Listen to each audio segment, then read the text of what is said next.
Sa pangatlong pagkakataon, tumala muli si Russell Westbrook ng triple-double.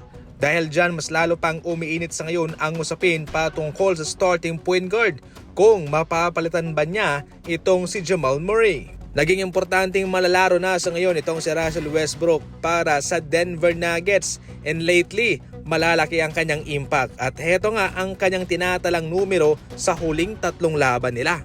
25 points, 11 rebounds, 10 assists, yung bago lang. 19 points, 6 rebounds, 8 assists, 26 points, 9 rebounds, and 6 assists. Totally pinapatunayan sa ngayon ni Russell Westbrook na mayroon naman talaga siyang maibubuga kahit na sa mga nagdaang kupunan ay hindi naman ganoon kaganda yung kanyang naipapakitang numero at performance. Pero ngayon sa Nuggets, mayroon siyang mensaheng ipinaparating sa mga nawala ng tiwala sa kanya. Ngayon, matunog nga ho ang isang posibilidad na siya'y ipapalit ng Nuggets para kay Jamal Murray. Para masagot yan, depende na yan kay Coach Michael Malone. Pero malaking bagay ito para kay Jamal Murray. Mayroong mga factor na pwedeng palitan itong si Jamal Murray sa starting point guard mga idol. Kung wala siya, kung mayroon siyang injury, kung nagpapagaling siya. At ang pinaka-worst na factor ay kung hindi na maganda ang kanyang ipinapakitang performance. Pero so far, sa ngayon ay okay naman kahit na pumuntos lang siya ng 7 sa kanilang pinaka-latest na laban. Samantala itong sina Russell Westbrook at Nikola Jokic, grabe, triple-double ang kanilang ginawa. Para sa inyo, oras na ba para palitan muna itong si Jamal Murray at magbigay muna siya ng daan para kay Russell Westbrook? Mag-comment lang.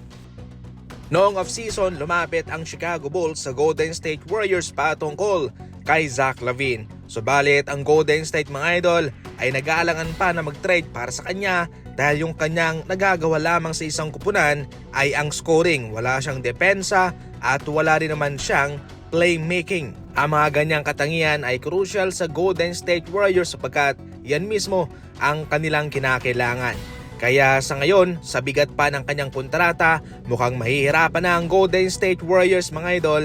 At considering na mga bigating manlalaro din ang mawawala sa kanila, ngayon mga idol, tinapos na nga ho ng Golden State Warriors ang ugnayan kay Zach LaVine patungkol sa trade talks. Ayon sa NBA insider na si Brett Siegel, hindi ra interesado ang Golden State Warriors kay Zach LaVine, tapos na ang usapang trade.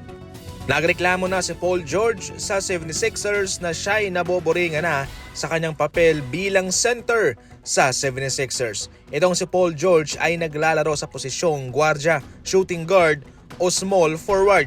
Pero ngayong wala itong si Joel Embiid, minsan ginagawa siyang center doon sa kanila. In which ang posisyong hindi niya nilalaro dahil syempre maliit naman siya.